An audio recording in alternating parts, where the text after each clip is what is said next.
I'm sure you've seen the news that Roslyn Capital just filed for Chapter 11. I'm William Devane. Trust is earned.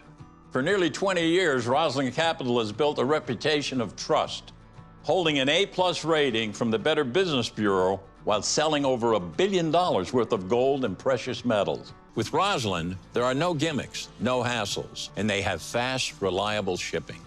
Ask yourself, are you safe? I'm going to go into that story today because this is a lot more than just overcharging.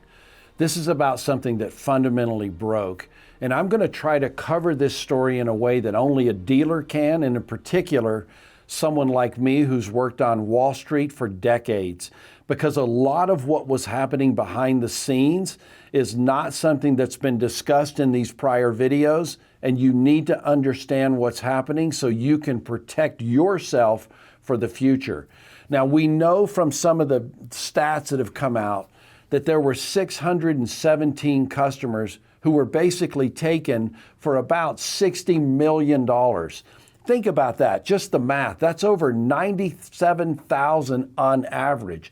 Now, I can tell you from being here at Summit Metals, what that probably actually means is that you had some customers who were probably in the millions and others who were very small. So this hurt everyone equally the same, although for some it was a far more painful hit than for others. That Chapter 11 was filed on July 2nd in the Central District of California. But here are some things you need to be thinking about. I'm going to cover that in detail. Now, I'm Eric with Summit Metals.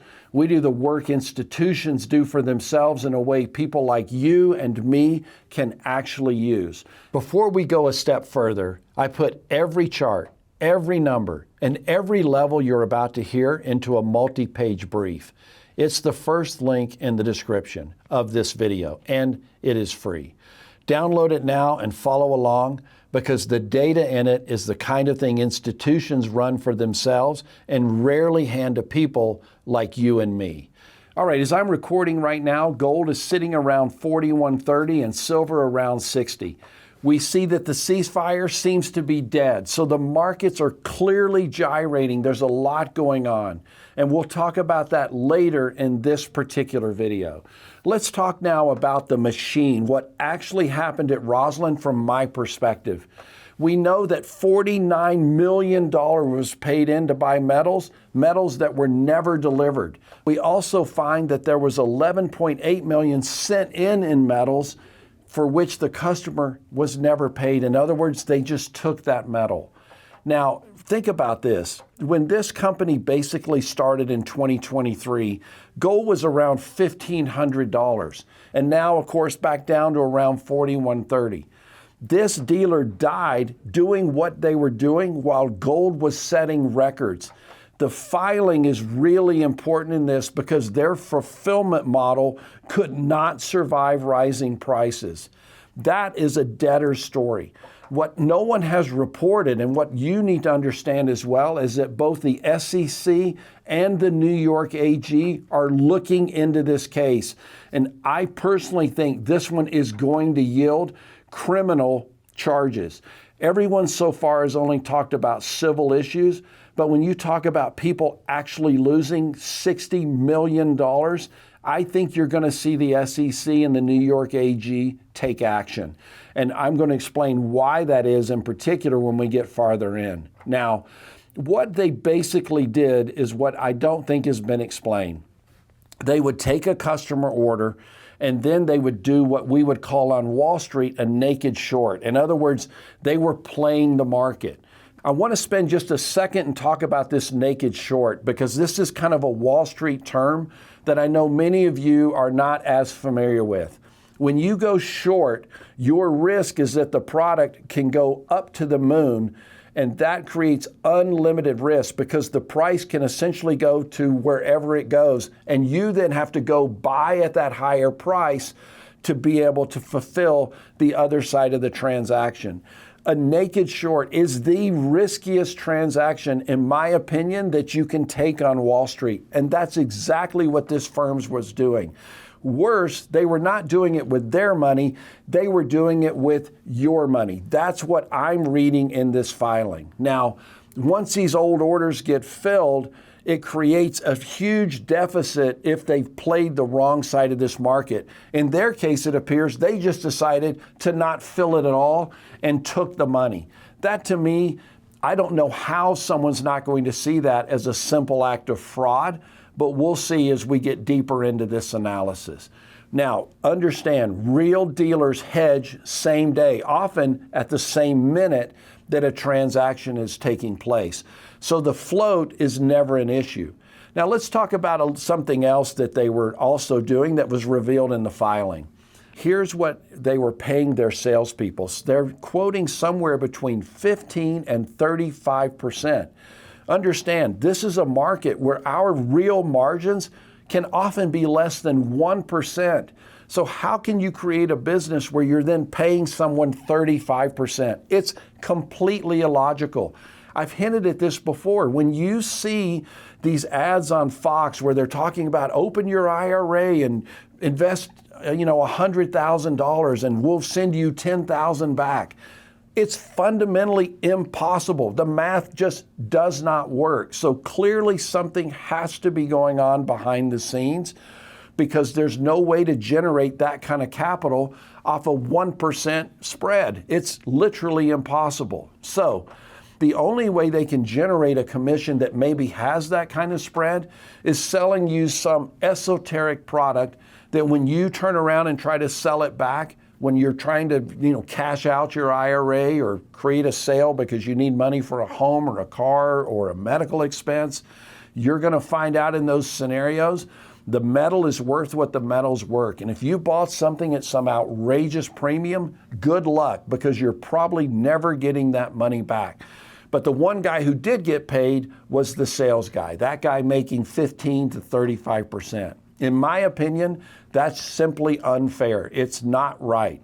We mentioned, as I said before, that these people were advertising in particular on networks like Fox. Why? Because it has a conservative market. It has people that are interested in gold and silver. Fox itself is said to be a creditor in this lawsuit to the tune of $1.9 million. Interestingly enough, too, their revenue, they reported, went down from $151 million to $98 million in just 4 years. That's a margin change of 18.4% down to 8.7%. Again, huge margins. And even though they were charging these crazy numbers and actually keeping the capital, they still are reporting a loss of $24 million. There are roughly 470 complaints by late June when this lawsuit was filed. Washington State has a consent order in 2022. The warning was public. The filing also indicates that they have zero metals inventory left. None. Those 617 people own now unsecured claims. They're behind lenders. They're behind lawyers. The honest expectation is that they are lucky if they even get cents on the dollar. The IRA products that they sell were obviously done at exceeding markups, ones that I think, again, are going to bring charges from the SEC and likely New York. Let's talk about the founder just a minute, because that also is an important decision when you choose to buy metals. The founder's disclosed as Marin Alisov. I'm pronouncing that incorrectly, I'm sure. He was 9 years before running Lear Capital, their sales floor. Lear itself filed for bankruptcy with $5.5 million paid in restitution. In that case, no one went to jail, but this playbook has sent dealers to federal prison twice. Tolvig in 2016, 30 months. New money filled old orders. Ross Hansen from Northwest Territorial Mint got 11 years, charged with 14 felonies. He lied about shipping and doing, I would presume, very much the same kind of things. So the question is, did they keep selling knowing that they could not deliver? My call is that they likely did, because how would you not know? This is very, very easy. Now, one of the things that's incredibly scary about this is that they list in the filing that the real asset still remaining is the customer database, meaning they're going to go to a court arbiter, and in that filing, that Chapter 11, they're going to see that as an asset. They're then going to try to sell that customer base to a like firm who's going to go hit the same customers again. Because here's something a lot of people don't realize in sales. When someone is vulnerable to an attack, they're often equally vulnerable to the next attack. So there will be people who see that customer list as being valuable and they will buy it. It also means that the confidentiality of those customers, in my opinion, is up for question. And I think that too is incredibly dangerous. Let's talk now for a second about what happens at Summit Metals and what I think should happen at other dealers you might be dealing with.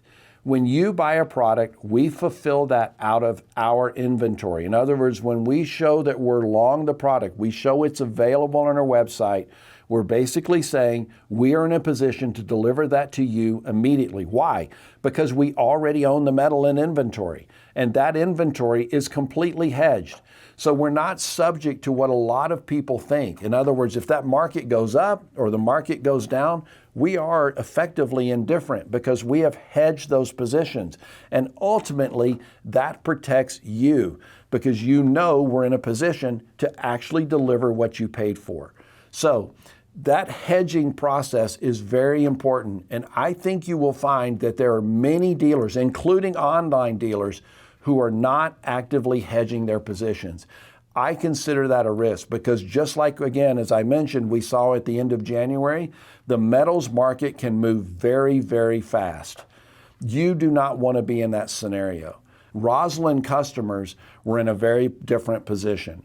When they placed an order, they sat on the order. They took a huge commission out of the order, according to the filing, and then at that point, they decided to play the market. If the market went down, they then would go in and buy your order, and they made a little extra capital. So they were playing the game.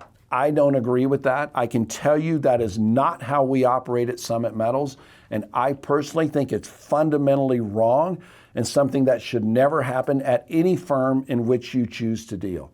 Now, this gold market and silver market continues to vacillate, and that's the reason these hedges are important. Look what's happening on the ceasefire front as we speak right now. It's on, it's off.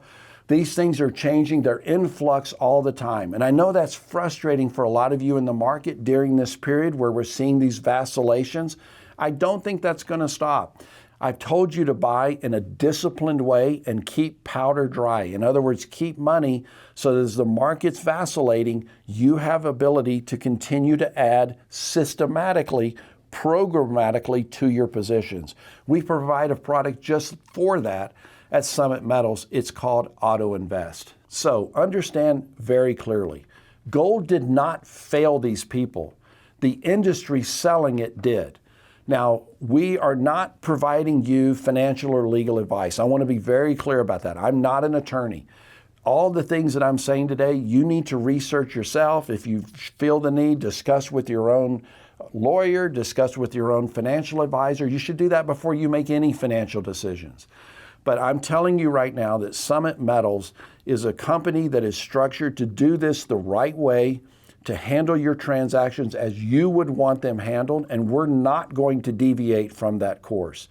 So thank you for tuning in. I really feel badly for those people that were taken in this particular transaction. I hope they get all their money back. I don't think it's going to happen, sadly. But that being the case, please do your homework and deal with quality companies and know that you're getting your metal. Also understand, a lot of people in these videos are going to tell you, always take delivery. And that's true. If you can take delivery and you can secure it and do all those things, do it absolutely. Then you know you have what you have. But if you're choosing to vault, which many of our customers do, just ask and make sure that your metal is owned. Number one, it's in the vault. Have them send you a picture or something like that if you need. Have them prove to you that it's allocated, that it's not mixed with other customers, that it's in your own bin, that it's in an insured vault. Those are very important questions to ask. That's what I do with my own metal, so you know. All right, well, thank you for tuning in. I hope we can talk about more positive things as we move down the road, and happy stacking.